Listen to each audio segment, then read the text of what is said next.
kule nyuma. Wale watu ambao hawana kazi huko nyuma, hebu nione kwa mkono. Yes, yep. You know, what is trending right now? They say seats are empty and people need to occupy those seats, and you know, everyone is trying to be good to the president right now, you know, to be trusted and you know, a lot of things. But welcome back again. That was our president. He was speaking on during graduation. Yes, if you have not subscribed, please hit that subscription button, man, and activate that bell, and everything will be fine. You know, we're sharing this like any other man. We share this story so that you know you can get my view, you can comment your view also. The world is a small village. Big up to my fans from South Africa. Big up from my fans from Philippines. And my biggest fans from my mother country, Kenya. What's up? Yes, so as I start today, there have been so many things running in our country. But first, before we go into that, here is Pastor Njenga with some good music. Kwa nini wewe unasumbuka? Madeni yako Yesu amekulipia. Shuka zakayo, shindi ya kuti, leo nitakula. Hiyo mmependa sana hiyo.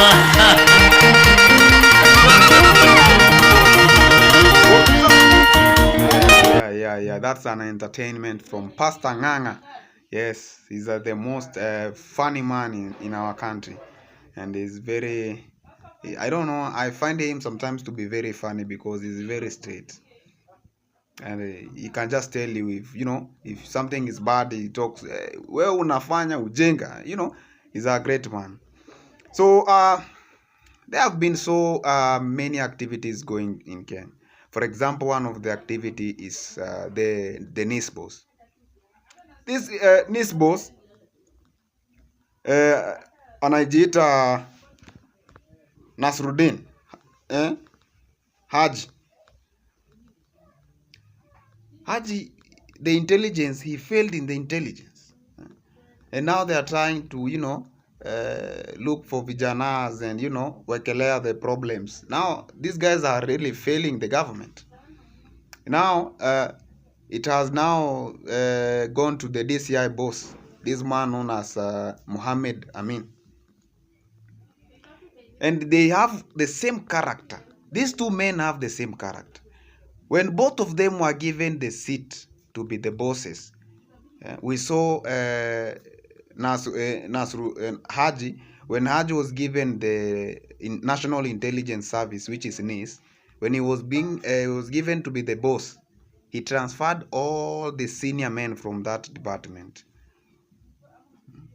The same thing happened when this man, when George Kinoti Ali left, and this man was given the seat. This man called Mohamed Amin. What did he do? He did the same thing, transferring all the senior officers. Now those officers have been occupied by, if you look very well, defense, we had a Somali guy.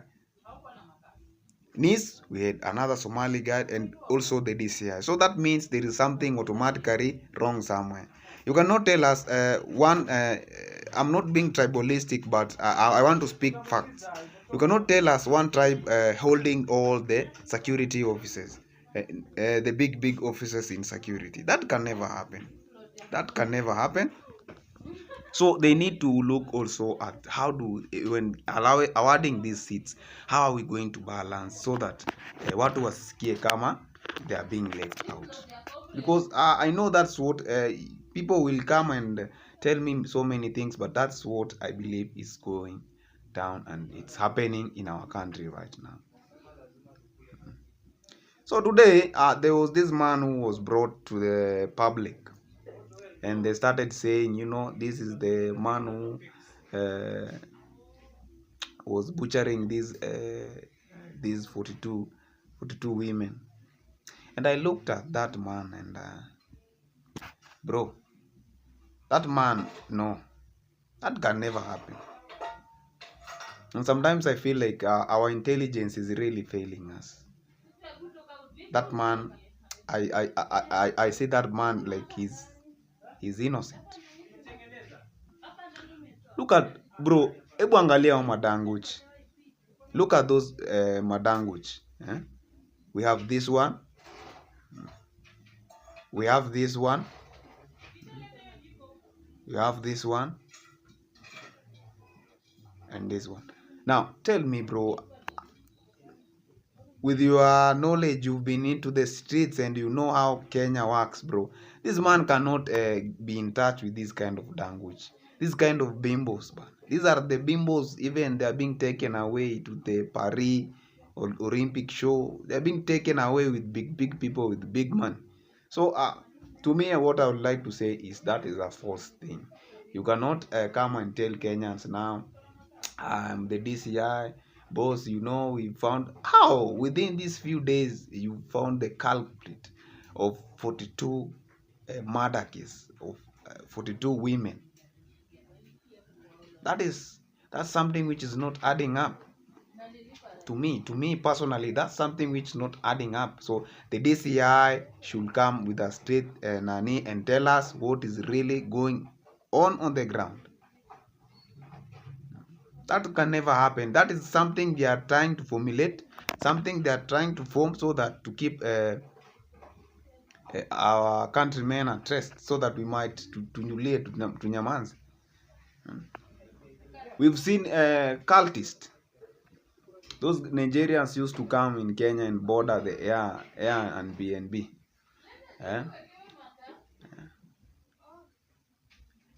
They used to come there and murder our gas. We don't know what was going on. Maybe it's the harvesting of organs. So that you cannot come and tell us that this is this is the culprit. No. Must tell us. And also, I would like to say, yes, there was some killing which happened during the mess. Githurai, lazima iko. Because those guys, when they were searching for that mess, lazima kuna watu walifinywa. Na walifinywa kweli kweli. Hiyo mess ipatikane irudishwe Senate. So you cannot tell us they went there humbly and they were given that mess. No. The mess, watu walifinywa, wengine I'm sure other people died during the operation. So guys, I would like to say that there are so many things going on in Kenya. And last time when I was out with the boys, I had this person, one DCI. This guy was telling us a lot of things which are happening in Kenya. Do you know that Land Cruiser, the government is paying that company 7,000 per day? I want you to look at the market of Kenya and see. When Uhuru Kenyatta was the president, people bought a lot of Subarus. And now look at Kenya right now, when William Samoei Ruto is the president. So many people are buying a Volkswagen. Why? Hold on.